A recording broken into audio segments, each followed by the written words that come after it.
नमस्कार मित्रांनो. आज आपण या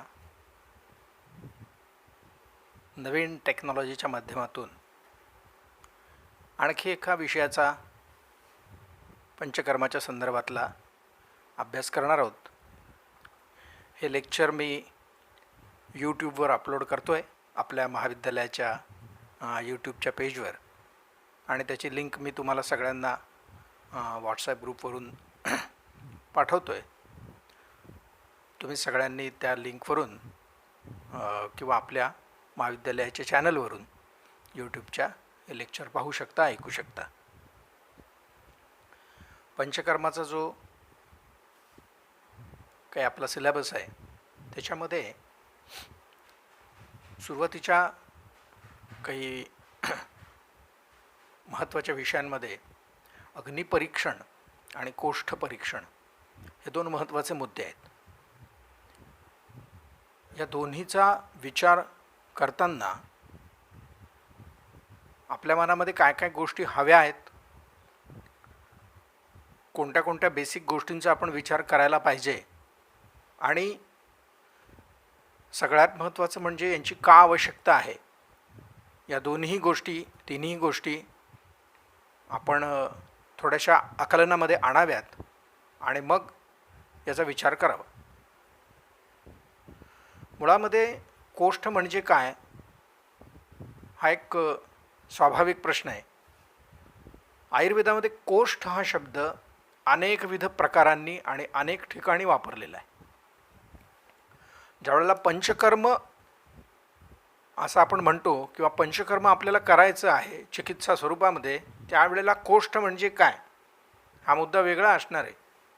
ज्यावेळेला आपण कोष्ठांग असं म्हणतो, 15 वेगळ्या वेगळ्या प्रकारची कोष्ठांग वर्णन केलेली, त्यावेळेला कोष्ठामध्ये असलेले अवयव मांसरसाच्या संदर्भात हे तिथं अपेक्षित असतात. किंवा कोष्ठचा अर्थ पोकळी असा पण आहे. कोणत्याही प्रकारची पोकळी त्याला कोष्ठ आपण म्हणू शकतो. ज्या वेळेला शाखा आणि कोष्ठ असं आपण बोलत असतो, कोष्ठ गती म्हणत असतो, त्यावेळेला कोष्ठ हे वेगळ्या रेफरन्सनी त्या ठिकाणी आलेलं आहे. आणि पंचकर्म करताना आपण कोष्ठ हा शब्द ज्या वेळेला वापरतो किंवा कोष्ठ परीक्षण करायचं आहे असं म्हणतो, त्यावेळेला मात्र कोष्ठ काय कोणत्या परिप्रेक्ष्यामधनं आपण त्याच्याकडे पाहायचं आहे हे जाणून घेणं मोठं आवश्यक आहे. आता मुळामध्ये मी कोष्ठ म्हणजे त्याची निरुक्ती काय, त्याची व्युत्पत्ती वगैरे याच्या काही डिटेल्समध्ये जाणार नाही आहे. एक सूत्र आपल्याला सगळ्यांना माहिती आहे, अतिशय बेसिक असं, आणि आपण ते शिकलेलो आहे की 3 प्रकारची कोष्ठ वर्णन केलेली आहेत. कोष्ठ हा क्रूरो मृदुर्मध्यो मध्य स्यात् समयही अपि. आता ह्याच्यामध्ये ॲक्च्युली 3 म्हणत असले तरी 4 कोष्ठ वर्णन केलेली आहेत आणि ती प्रकृतीच्या अनुषंगाने वर्णन केलेली आहे. प्रकृतीच्या अनुषंगाने म्हणजे काय, तर वात प्रकृती जर असेल तर अशा वात प्रधान असणाऱ्या व्यक्तींमध्ये क्रूरकोष्ठ असतं, पित्त प्रधान असणाऱ्या व्यक्तींमध्ये मृदुकोष्ठ असतं, आणि कफ प्रधान असणाऱ्या व्यक्तींमध्ये हे मध्यमकोष्ठ असतं. त्याच्याबरोबरच ग्रंथकार आणखीन एक विषय पुढे जोडतात, ते म्हणजे समप्रकृती जर असेल, जर का असेल. टीकाकारांनी याच्यावरही टीका अनेक ठिकाणी केलेली आहे की मुळामध्ये अशा प्रकारची प्रकृती आढळते अथवा नाही.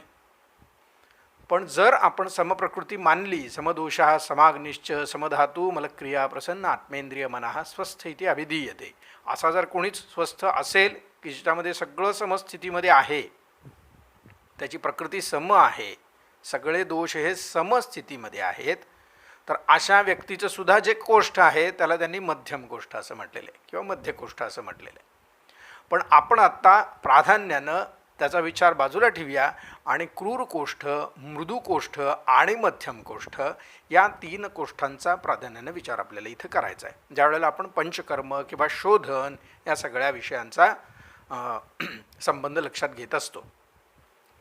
आता याच्यामध्ये आणखीन एक विषय आपल्या लक्षात येईल की ह्या क्रूर कोष्ठ, मृदू कोष्ठ, मध्यम कोष्ठ ह्या ज्या काही व्याख्या वर्णन केलेल्या आहेत त्या कशा वर्णन केलेल्या आहेत त्यासुद्धा आपल्याला 2 प्रकाराने ग्रंथांमध्ये साधारणतः सापडतात. एक म्हणजे आपल्याला फायनल इयरच्या सिलेबसच्या दृष्टीनं आणि ज्या प्रकारचे रुग्ण आपण क्लिनिकमध्ये पाहतो त्या अनुषंगानं आपल्याला जेवढी माहिती आवश्यक आहे तेवढीच मी देणार, त्याच्यापेक्षा जास्त डिटेल्समध्ये आपल्याला जायची गरज नाही आहे आत्ता. मुख्य मुद्दा असा आहे की क्रूरकोष्ठ म्हणजे काय, कशावरून त्याला क्रूरकोष्ठ म्हणायचं किंवा कुणाला क्रूरकोष्ठी व्यक्ती म्हणायचं. ज्या व्यक्तीला बघा मलप्रवृत्तीच्या वेळेला अतिशय वेळ लागतो, त्रास होतो, सगळं रुक्ष आहे, अशा व्यक्तीला त्यांनी क्रूरकोष्ठी म्हटलेलं आहे. याच्या विरुद्ध त्यांनी मृदुकोष्ठाचं वर्णन केलेलं आहे, ते म्हणजे त्यांना क्षीरेणापी विरिच्यते, दूध जरी प्यायलं त्यांनी तरी त्यांना विरेचन होणार आहे किंवा द्रवमल प्रवृत्ती होणार आहे. आणि या रिलेटिव्हिटीमधनं त्यांनी मध्यम कोष्ठ सांगितले की जे क्रूरकोष्ठ पण नाही आहे आणि जे मृदुकोष्ठ पण नाही आहे, याच्यामधलं जे आहे त्याला त्यांनी मध्यम कोष्ठ असं म्हटलेलं आहे. मग पुन्हा एक प्रश्न येतो, मी अनेक वेळा वर्गामध्ये हा विषय शिकवताना विद्यार्थ्यांशी बोललेलो आहे की जगामध्ये अब्जावधी लोक आहेत. भारताचा जरी विचार केला तर 130 कोटी लोक आहेत, 138 कोटी झालेत. यांच्यामध्ये फक्त 3च प्रकारचे कोष्ठ असणार आहेत का हो? जर जनता ही 138 कोटींची आहे तर कोष्ठ हे 3च प्रकारचं असणार आहे का? 138 कोटी ह्या 3 प्रकारांमध्ये बसवणार का तुम्ही? आत्ता जर आपण इथं आपल्या वर्गामध्ये 60 विद्यार्थी आहेत, त्यांचा विचार केला तर 60च्या 60 वेगळ्या वेगळ्या प्रकारचे लोक प्रकृतीचे आपल्याकडे आहेत, पण कोष्ठ मात्र 3च प्रकारचं आहे. किंवा प्रकृतीसुद्धा त्यांनी 8-10 प्रकृती 8 प्रकारची म्हणून सांगितली. इतके शेकडो लाखो करोडो अब्ज लोक आहेत आणि यांची प्रकृती 8च प्रकारची आहे. याचा अर्थ काय हो नेमका? तर याचा अर्थ असा आहे की हे ग्रंथकारांनी पॅटर्न्स म्हणून वर्णन केलेले आहेत. पॅटर्न्स म्हणजे काय हो? तर आपण साडी विकत घ्यायला जातो दुकानामध्ये, तर तो विक्रेता आपल्याला सांगतो की ही अमक्या प्रकारची, ही नारायण पेठ आहे. नारायण पेठ म्हणजे एक साडी, एकच प्रकारचा रंग, त्याची एकच प्रकारची काय फुलाची पानाची असेल ती डिझाईन आहे आणि त्यालाच नारायण पेठ म्हणायचं, तर असं नाही आहे. महिला वर्गाच्या ते लक्षात आलं असेल की नारायण पेठ हा एक पॅटर्न आहे, त्या पॅटर्नमध्ये असंख्य प्रकार आणखीन असू शकतात. साधा आपण म्हटलं चेक्सचा शर्ट म्हटलं तरी त्याच्यामध्ये किती प्रकारचे पॅटर्न आहेत बघा. जीन्सची पॅन्ट म्हटलं तरी त्याच्यामध्ये रंग वेगळे वेगळे आहेत, त्याच्यामध्ये टेक्स्चर पुन्हा वेगळं वेगळं आहे, त्याच्यामध्ये पुन्हा थोडंसं कमी जास्त, कुठली स्ट्रेचेबल आहे कुठली नॉन स्ट्रेचेबल आहे, याच्यावरून अनेक प्रकार आहेत. थोडक्यामध्ये एक मूळ प्रकार आणि त्याचे सबटाईप्स, तसं हे 3 पॅटर्न वर्णन केले की कोणते. तर बाबा क्षीरेणापी विरिच्यते, एखाद्याला 1 द्रवमल प्रवृत्ती होईल, एखाद्याला 2 होतील, एखाद्याला 3 होतील. याचा अर्थ काय? दोघांचंही तिघांचंही मृदुकोष्ठच आहे. यामध्ये आणखी मृदुत्वाचं प्रमाण जास्त असेल, एखाद्यामध्ये कमी असेल, असा पॅटर्न तो आपण लक्षात घेणं गरजेचं आहे ज्या वेळेला आपण कोष्ठचा किंवा इव्हन कोणत्याही आपल्या कल्पनेचा आपण विचार करतो. तर क्रूर कोष्ठाच्याही बाबतीत तेच आहे आणि मध्यम कोष्ठाच्याही बाबतीत तेच आहे. हे मुळात आपण लक्षात घेणं गरजेचं आहे. तर आता हे कोष्ठ म्हणजे नेमकं काय असेल, अभिप्रेत काय असेल त्यांना, की काय हा एक भाग आहे का, ही एक हायपोथेटिकल कन्सेप्ट आहे, ॲक्च्युली ॲनाटॉमिकली आपण हे सिद्ध करू शकतो की याला कोष्ठ म्हणायचं आहे. तर हे थोडंसं सांगणं अवघड आहे, कठीण आहे. उदाहरणार्थ मी अजून एक काही लोक आपल्याकडं बऱ्याचदा असा विचार करतात आणि तो ॲलोपॅथी आयुर्वेद संबंधही खूप वेळा जोडायचा प्रयत्न करतात. तर असे मी काही लेक्चर्समधनं ऐकलं होतं की एक गँग्लियन्सचं प्रमाण जर एलिमेंटरी कॅनलमध्ये जर जास्त प्रमाणामध्ये असेल तर तिथे मध्ये रेट ऑफ पेरिस्टॅल्सिस जास्त असतो, रेट ऑफ पेरिस्टॅल्सिस थोडासा जास्त असतो. त्याच्यामुळं अशा लोकांना खाल्लेलं अन्न पटकन पुढच्या स्टेपमध्ये जातं आणि त्याला लवकर पासआउट पण होतं ते. मग अशांना मृदुकोष्ठ कदाचित म्हटलेलं असावं आणि ज्यांच्यामध्ये हे प्रमाण कमी आहे तर त्याच्यामध्ये त्याला क्रूरकोष्ठ म्हटलेलं असं. तिथून अन्न पुढं सरकायला वेळ जातो. आता हे उदाहरणार्थ सांगतो, पॅथॉलॉजिकल एक कंडिशन सांगतो की हर्षस्प्रुंग्स डिझीज म्हणून एक कंडिशन आपल्याला माहीत असेल बघा, की त्याच्यामध्ये लार्ज इंटेस्टाईनमध्ये एक पार्ट आहे असा एवढा पॅच असतो की ज्याच्यामध्ये अगँग्लियनिक सेगमेंट असतो, त्यामुळे तिथून पेरिस्टाल्सिसच होत नाहीत पुढे. किंवा ॲकेलेझिया कार्डिया हा एक जो अन्ननलिकेशी संबंधात विकार आहे, त्या विकारामध्ये आयसोफेगसचा जो शेवटचा 5 सेंटीमीटरचा पार्ट आहे त्या ठिकाणचा जो तिथं गँग्लियनचा सप्लायच नाही, तो पण एक अगँग्लियनिक सेगमेंट असतो. त्यामुळं अन्न तिथं आल्यानंतर तसंच निश्चित पडून राहतं, पुढं सरकत नाही. आणि पुढं सरकत नाही, त्यातनं वेगळे वेगळे उपद्रव त्या व्यक्तींना होत असतात. आणि मग आपण जर एक्सरे काढला किंवा बेरियम मिल करून एक्सरे काढला तर बर्ड बिग ॲपिअरन्स वगैरे येतो, तो वेगळा विषय, आणखी आजच्या लेक्चरचा आपला विषय नाही आहे. पण थोडक्यात हे जे गँग्लियन्स असतात ना, याच्यातून हा मुळात सगळा आपल्याला त्याच्यासाठी गॅस्ट्रोएंट्रॉलॉजीची फिजिओलॉजी, त्यांचे रिफ्लेक्सेस, हे सगळं माहीत असणं आवश्यक आहे. तेही तुम्ही वाचून घ्या सायमल्टेनियसली मॉडर्नच्या पुस्तकातून. तर पेरिस्टाल्सिस ही जी मूवमेंट आहे याचा रेट किती आहे, कदाचित त्याच्यावरून तुम्ही क्रूर कोष्ठी आहेत का मृदू कोष्ठी आहेत हे ठरलं जात असेल, जर आपण अशी काही तुलना करायचा प्रयत्न केला तर.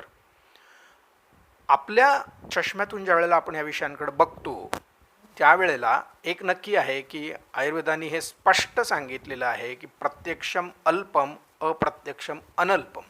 प्रत्येक गोष्ट जर जाऊन इंद्रियांच्या साह्यानं बघायचीच ठरवली तर ती सापडतेच असं नाही. जगामध्ये अप्रत्यक्ष गोष्टी या असंख्य आहेत आणि प्रत्यक्ष गोष्टी फार तुटपुंज आहे. त्यामुळं कोष्ठ म्हणजे अशी एखादी जागा आहे का किंवा हीच जागा आहे का असं सांगणं थोडंसं अवघड आहे. पण एक त्याच्यासाठी आपण दृष्टांताचा जर वापर केला तर तो दृष्टांत या ठिकाणी चपखल बसतो. तो असा की आपण हायवेवरून ज्या वेळेला प्रवास करत असतो त्यावेळेला जर हायवे हा अतिशय व्यवस्थित बनवलेला असेल, सिमेंट रोड असेल, त्याच्यावर एकही खड्डा पडलेला नाही आहे, अशा रस्त्यावरून आपली गाडी अतिशय सुसाट वेगानं जाते. कोणत्याही प्रकारचा अडथळा त्या गाडीला होत नाही आहे आणि आपण वेळेच्या आधी 5 मिनटं 10 मिनटं पोचणार आहोत. आणि हेच जर अतिशय खडबडीत रस्ता आहे, खूप ठिकाणी खड्डे पडलेले आहेत, कंटिन्युटी नाही आहे रस्त्याला, तर त्या ठिकाणी तुमचा स्पीड खूप मंदावतो, वेग खूप मंदावतो गाडीचा आणि आपण ठरलेल्या वेळाच्या 10 मिनटं, अर्धा तास, 1 तास उशिराने पोचू शकतो. आणि याच्यामधली स्थिती जर असेल की अगदी खूप टार पण नाही रोड आणि अगदी खडबडीत पण नाही आहे, अशा रस्त्यावरून ज्या वेळेला आपली गाडी जाणार आहे त्यावेळेला आपण वेळेमध्ये पोचणार आहे. जी काही आपली ॲझ्युम केलेली वेळ आहे 5 तास, 4 तास, 2 तास, त्या वेळेमध्ये आपण पोचणार आहे. तर हेच 3 प्रकारचे कोष्ठ आहेत की ज्या व्यक्तींमध्ये स्नेहाचं प्रमाण म्हणू आपण थोडंसं अधिक, स्नेह म्हणणं थोडंसं चुकीचं आहे, पण आपल्याकडं गतीला ज्या ठिकाणी गती असते त्या ठिकाणी ती गती अव्याहतपणे चालावी याच्यासाठी म्हणून जी काही मीडियम असणं आवश्यक आहे ते स्नेह असतं, म्हणून आपण स्नेह म्हटलो. अदरवाईज स्नेह हे खरं कफप्रकृती व्यक्तीमध्ये पण अधिक असतात, पण कफप्रकृती व्यक्तीला आपण मध्यम कोष्ठामध्ये घातलेलं आहे, पित्त प्रकृती व्यक्तींना आपण मृदू कोष्ठामध्ये घातलेलं आहे. पण असा जर काही ज्या कोष्ठामध्ये हा स्नेहभाव आहे आणि त्याच्यानुसार जर आपण ह्या किंवा अग्नीच्या तीक्ष्णत्वामुळं जे सरत्व ज्याला आपण म्हणतो, पित्ताच्या गुणामध्ये एक सरत्व असतं, ते सरत्व अधिक असल्यामुळं याच्यामध्ये गॅस्ट्रिक एम्टीम किंवा पुढच्या अवस्थांमध्ये जाणं किंवा पेरिस्टाल्सिस जास्त असणं, अशा प्रकारच्या गोष्टी त्या व्यक्तींमध्ये असू शकतात अधिक प्रमाणामध्ये. त्याला आपण मृदूकोष्ठी व्यक्ती म्हटलेलं आहे. आता ह्या मृदूकोष्ठी व्यक्तींचा मुळात आपण अंदाज घेतला पाहिजे पंचकर्म करताना, आणि तो जर नाही घेतला तर आपल्याला पुढचं शोधन हे अतिशय वेगळ्या पद्धतीनं किंवा भयानक पद्धतीनं, वाईट पद्धतीनं होऊ शकतं अंदाज घेतला नसेल तर. शास्त्रकारांनी एक अतिशय उत्तम सूत्र या विषयातलं सांगितलेलं आहे, अपरिज्ञात कोष्ठम पाययेत मृदू शोधनम. जर कोणत्याही कारणाने तुम्हाला जर कोष्ठ समजलेलं नसेल त्या रुग्णाचं तर तुम्ही त्याला अतिप्रमाणामध्ये शोधन द्यायला जाऊ नका, तुमचं नुकसान व्हायची शक्यता आहे. इतका कोष्ठाचा विचार हा पंचकर्माच्या बाबतीमध्ये महत्त्वाचा आहे. त्यामुळे कोष्ठ काय आहे हे समजणं खूप गरजेचं असतं, खूप गरजेचं. ह्या कोष्ठाचं परीक्षण कसं करावं मी मध्यंतरी व्हॉट्सॲप ग्रुपवर एक विषय या संदर्भाने टाकला होता. फार मला रिस्पॉन्स विद्यार्थ्यांकडून आला नाही आहे. पण आपण असे काही 10 प्रश्न, 20 प्रश्न, 15 प्रश्न असे काढू शकतो का हो? की जे 15 प्रश्न मी रुग्णाला विचारले की मला या 15 प्रश्नाच्या शेवटी त्याचं कोष्ट काय ते समजू शकेल. बघा, एक बागेवाडीकर शास्त्रींनी मलावरोध नावाचं पुस्तक संपादित केलेलं आहे, ज्याच्यामध्ये वेगळ्या वेगळ्या पॅथीच्या लोकांचे लेख समाविष्ट आहेत या विषयावरचे. मग ते आयुर्वेदाचे असतील, मॉडर्नचे असतील, होमिओपॅथीचे असतील, आणखीन बरेच असतील. त्याच्यामध्ये एक भावी साठे सरांचा लेख आहे. भावी साठे हे आपल्या आयुर्वेद क्षेत्रातलं खूप मोठं नाव आहे. मी नेहमी असं म्हणत असतो की आपण कोणी चरक सुश्रुत वाग्भट बघितलेले नाही आहेत, पण नानल शास्त्री झाले किंवा आपले आदरणीय भावी साठे सर झाले, पी टी जोशी सर झाले, बागेवाडीकर शास्त्री स्वतः झाले, खडीवाले वैद्यांचं हे पुस्तक आहे संपादित केलेलं मलावरोध. मी चुकून बागेवाडीकर म्हणालो. ही सगळी मंडळी किंवा अशी असंख्य मंडळी, वेणी माधव शास्त्री सर असतील, हे सगळे आपल्या दृष्टीनं चरक सुश्रुत वाग्भटच आहेत असं समजायला हरकत नाही. आपण काही खऱ्या चरकांना बघितलेलं नाही आहे, पण ही आपल्या आसपास वावरणारी किंवा काही वर्षांपूर्वी होऊन गेलेली जी मंडळी आहेत ती आपल्या दृष्टीने चरक सुश्रुत वाग्भटच आहेत. त्यामुळे हे जे काय सांगतात ते सुद्धा आपल्या दृष्टीनं आप्त प्रमाण असू शकतं किंवा मानायला हरकत नाही आहे. त्याच्यामध्ये ते काय म्हणतात पहा, की कोष्ठ परीक्षण करणं हे अतिशय एका अर्थाने सोपी गोष्ट आहे. आपण कन्सल्टंट आहोत, एकदम काचेचं केबिन आहे आपलं, आणि आपण अर्धा तासाने, पाऊण तासाने एक रुग्ण तपासणार आहोत. अशा लोकांना 1000 प्रश्न किंवा त्याची क्वेश्चनरी बनवून दिली आणि कोष्ट काढत बस म्हटलं तर त्याला ते शक्य पण आहे. पण असे पण आपल्याकडं विद्यार्थी का नसतील की ज्यांची प्रॅक्टिस खूप चांगली आयुर्वेदाची नंबर्सच्या तुलनेमध्ये, आणि ज्यांना रोज 50 पेशंट बघायचे. मग रोज 50 पेशंट बघायचे असतील तर मी त्याला घेऊन अर्धा तास, पाऊण तास बसू शकत नाही. मला काही थोड्या वेळामध्ये त्याला प्रश्नोत्तरं करून त्याचं कोष्ट मला जर निश्चित करायचं तर मी काय करायचं. तर त्यांनी एक खूप साधे 2-4 प्रश्न विचारायला सांगितले. पहिली गोष्ट म्हणजे जेवताना पाणी प्यायची सवय आहे का?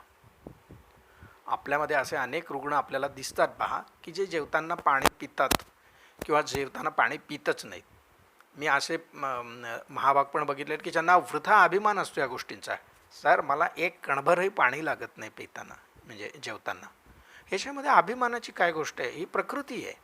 तू जी जन्मजात घेऊन आलेला आहे ती प्रकृती, दुसऱ्यामध्ये ती नाही आहे. ह्याच्यामध्ये अभिमानाची कोणती गोष्ट नाही आहे, किंवा चांगलं वाईट तर मुळीच नसतं ह्याच्यामध्ये काही. याचे काही मेरिट्स पण असतात आणि डिमेरिट्स पण असतात. त्यामुळे कोणत्याही गोष्टीचा वृथा अभिमान बाळगायचं कारण नाही आहे. हे विशेष आहे पण वाईट नाही आहे, लक्षात घ्या. सामान्य विशेषमध्ये विशेष म्हणजे वेगळेपण आहे ते. हे दुसऱ्यापेक्षा चांगलं किंवा वाईट असं आपण वर्गीकरण नाही आहे केलेलं.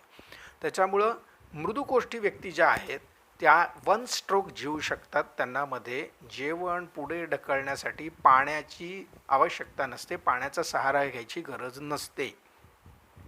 परंतु क्रूर कोष्ठीचे जे व्यक्ती आहेत त्यांना मात्र खूप पाणी प्यावं लागतं जेवताना, किंवा ज्याला टोटरा बसणं म्हणतात, की घास अडकतो आणि मग तो पाण्यानं खाली ढकलायला लागतो. असे लोक जे आहेत हे क्रूर कोष्ठात येतात. ॲकेलेझियाचा मगाशी उल्लेख केला ना, याही रुग्णांना असं होतं की त्या विशिष्ट ठिकाणी जाऊन पाणी जेवण जे अडकतं ते पुढं ढकलण्यासाठी खूप पाणी प्यावं लागतं. पाणी पिऊन पिऊन ते पुढं ढकललं जातं अन्न, थोडं थोडं थोडं थोडं. तर क्रूर कोष्ठाच्या व्यक्तींना मुळामध्ये पाणी हे जेवताना प्यावं लागतं, त्याशिवाय ते जीव शकत नाहीत. एक दुसरी गोष्ट, ते कोरडं जीव शकत नाहीत. नुसतं चटणी पोळी खाल्ली आहे, चटणी भाकरी खाल्ली आहे, किंवा कोरडी भाजी आणि भाकरी त्यांना दिली खायला आणि खा म्हटलं आहे, किंवा नुसतं बिस्किटं 1 7-8 खा बाबा म्हटलं तर नाही शक्य होत त्यांना. तर त्याच्याबरोबर त्यांना पाणी लागतंच, किंवा काही व्यंजनं पण लागतात जी पाचक स्रावांचं उदिरण शरीरामध्ये करू शकतील. म्हणजे असे लोक काहीतरी लोणचं तरी बरोबर घेतील, चटणी तरी घेतील, किंवा ही लोक कोरडं घेऊ शकत नाहीत, आमटी बरोबर लागेल, कालवण लागेल, ताक तरी घेतील, काहीतरी असं घेतील की जेणेकरून ते अन्न जे ते हे जास्त लिक्विफाय होईल आणि त्यांना जेवणं सुकर होईल. याच्यावरून आपण अंदाज बांधू शकतो की या व्यक्ती क्रूर कोष्ठाच्या आहेत. आणि यांच्या मधली ज्या वेळेला अवस्था असते त्यावेळेला मध्यम कोष्ठ आपण त्याला म्हणू शकतो. बऱ्याचदा आपण हाही प्रश्न विचारू शकतो की बाबा दूध पिल्यानंतर बाबा तुला लूज मोशन होतात का, उसाचा रस पिल्यानंतर तुला द्रवमल प्रवृत्ती होते का. याही गोष्टींचा विचार करून आपण पण बऱ्याच पेशंटचं असं म्हणणं असतं की सर मी दूध पितच नाही, मला त्याचा वास आवडत नाही, किंवा मी कधी बघितलं नाही, किंवा लक्षात नाही, उसाचा रस पिल्यावर, असं एक तो भाग असतो. त्यामुळं आपण हे मी आधी सांगितलेले काही प्रश्न आहेत त्यांचा प्रश्न विचारून त्याची खात्री करून घ्यावी. दुसरी गोष्ट अशी आहे की बऱ्याच लोकांना पहा, शौचाला जाताना काहीतरी वाचायची सवय असते. कोणी वर्तमानपत्र घेऊन जातं, कोणी मॅगझिन्स घेऊन जातात, की हल्लीच्या काळामध्ये व्हॉट्सॲप पण बघतात, फेसबुकही बघतात जर रेंज असेल तर. तर मग हे का करायला लागतं, याच्यामध्ये पण अभिमानाचा एक भाग असतो. काही लोकांना फार अभिमान असतो की सर मी 2 मिनटात बाहेर येतो. आता ह्याच्यात पुन्हा मी मगाशी म्हटलं तसं अभिमानाची काही गोष्ट नाही, बा तुझी प्रकृती आहे की तुला पटकन शौचाला होतं, बाकीच्यांना होत नसतं. तर हे पण एक गोष्ट जाणून घ्यायचं आपल्याला, खूप मोठं आपल्याकडे हत्यार आहे की बाबा शौचाला वेळ किती लागतो. आता बऱ्याचदा लोक असे लीडिंग क्वेश्चन विचारल्यानंतर उत्तरं समर्पक देतातच असं नाहीत. म्हणून मी म्हटलं की असा प्रश्न विचारापेक्षा जर आपण रुग्णाला विचारू शकलो की तुला बाबा टॉयलेटमध्ये काही पुस्तक वाचायची सवय आहे का, की टॉयलेटमध्ये मॅगझिन वाचायची सवय आहे का, किंवा तू मोबाईल घेऊन तिथं बसला आहे बाबा, एक काय मेल पाठवले आहेत, व्हॉट्सॲप बघितलं आहे असं. कारण विनाकारण आत बसायसारखी ती जागा काही अशी खूप छान अशी नसते ना.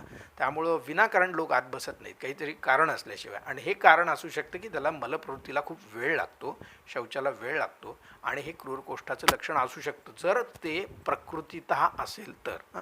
विकृतीतः असेल तर त्याचा वेगळा विचार करावा. आपण आत्ता फक्त प्राकृत गोष्टींचा विचार चालला आहे आपला. त्याच्यामुळे दुसरी एक गोष्ट मी नेहमी वर्गात सांगतो की आपण प्रकृती ही रुग्णांची काढत असतो. आपल्याकडं स्वस्थ व्यक्ती माझी प्रकृती काढून द्या असं म्हणायला फार कमी येतो. त्यामुळं आपण रुग्णांची प्रकृती काढत असतो. त्यामुळं त्याचा आपण खूप महत्त्वाचा वेगळा विचार करणं गरजेचं आहे की रुग्णांची प्रकृती कशी काढावी. फार तर तुम्ही शारीरिक क्रिया विभागाशी संपर्क करू शकता या विषयामध्ये.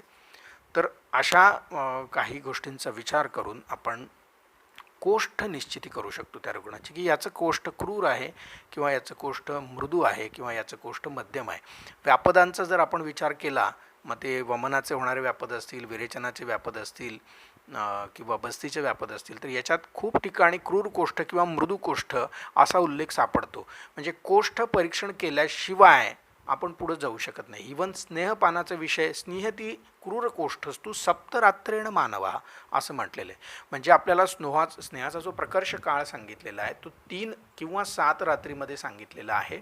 शक्यतो 3 दिवसामध्ये स्नेहन मृदुकोष्ठी व्यक्तींचं होतं, आणि शक्यतो 7 दिवसांपर्यंत जर योग्य पद्धतीनं स्नेहपान केलेलं असेल तर 7 दिवसांमध्ये क्रूरकोष्ठी व्यक्तीला आपण स्निग्ध करू शकतो. याच्याही पुढं चाललं तर काय, हेही अपवाद शास्त्रकारांनी वर्णन करून ठेवलेले आहेत. पण साधारणतः हा स्नेह सात्म्य होण्याचा काळ आहे, त्यामुळं स्निग्ध होण्याचा काळ आहे. त्याच्यामुळं आपण याच्यावरूनही कोष्ठ ठरवू शकतो, किंवा कोष्ठ कळल्याशिवाय आपण स्नेहपान देऊ शकत नाही रादर, मला असं वाटतं. त्यामुळं रसियसी मात्रा जी द्यायला सांगितलेली आहे त्याचा विचार करूनही कोष्ठ आपण काढू शकतो. जर तेवढा वेळ रुग्णाकडं आणि वैद्याकडे दोघांकडे जरी असेल तर आपण हेही करू शकतो. म्हणजे मला असं म्हणायचं आहे की भविष्यात होणारे जे काही व्यापद आहेत ते टाळणं, आणि दुसरी गोष्ट म्हणजे मुळात आपण पंचकर्म सुरू करण्यासाठी आपल्याला एक जो कॉन्फिडन्स यावा लागतो, त्यासाठी आपल्याला रुग्णाची प्रकृती, त्याचा अग्नी, त्याचं कोष्ठ, त्याचं बल हे सगळं माहीत असलं पाहिजे. व्याधीचं पण बल माहीत असलं पाहिजे. त्याशिवाय आपण प्रॉपर पंचकर्म किंवा प्रॉपर शोधन सिलेक्ट नाही करू शकत, कल्प सिलेक्ट नाही करू शकत. म्हणजे आपल्याला डास मारायचा आहे तर त्याच्यासाठी आपल्याला हाताची टाळी वाजवणं सुद्धा पुरतं, त्याच्यासाठी आपल्याला बंदूक घ्यावी लागत नाही. इतका हा साधा सोपा सरळ विषय आहे की आपल्याला जर कळलं की मृदू कोष्ठ आहे तर त्याला तुम्ही अनुलोमन द्या, श्वसन द्या, त्यांनी त्याचं काम होईल. त्याच्यासाठी त्याला खूप मोठं विरेचन किंवा जयपाळ वापरायची गरज नसते. हे शोधणं गरजेचं असतं, म्हणून कोष्ठ समजणं गरजेचं आहे. आणि काही लोकांच्या मनामध्ये हा एक भ्रम असतो की अग्नी आणि कोष्ठ परीक्षण हे फक्त वमन विरेचन करण्यासाठीच आवश्यक आहे. तर असं अजिबात नाही आहे. बस्ती करताना सुद्धा आपल्याला अग्नी परीक्षण करणं तितकंच महत्त्वाचं असतं आहे, कोष्ठ परीक्षण करणं तितकंच महत्त्वाचं असतं, हे बिलकुलही विसरू नका. त्यामुळं अशा प्रकारे आपण ह्या कोष्ठ परीक्षणाचा विचार करूयात. आणि मला वाटतं की या लेक्चरबरोबर आपण एक छोटंसं होमवर्क पण सगळ्यांना देणार आहोत. तो हा की कोष्ट परीक्षण करायचं आहे तर त्याच्यासाठीची क्वेश्चनरी प्रत्येकाने मला तयार करून द्यायची आहे की नाही. हे 10 प्रश्न किंवा हे 15 प्रश्न आम्ही विचारणार, त्याची उत्तरं जर 1 2 3 4 5 काय जी असतील ती अशी आली तर त्याचं कोष्ट हे, अशी आली तर त्याचं हे. आणि हेच पॅटर्न आपण पुढं बाकी अग्निपरीक्षण, बलपरीक्षण याच्याही बाबतीत राबवू शकतो. तर मला वाटतं की हा होमवर्क सगळ्यांना पुरेसा आहे. आणि या ठिकाणी आपण कोष्ठ या संदर्भातलं त्याचं परीक्षण, त्याची व्याप्ती, त्याची आवश्यकता काय आहे, हा सगळा विषय इथं संपवतो आहोत आणि पुढचं लेक्चर आपण अग्नीच्या संदर्भात घेऊन येणार आहोत. धन्यवाद.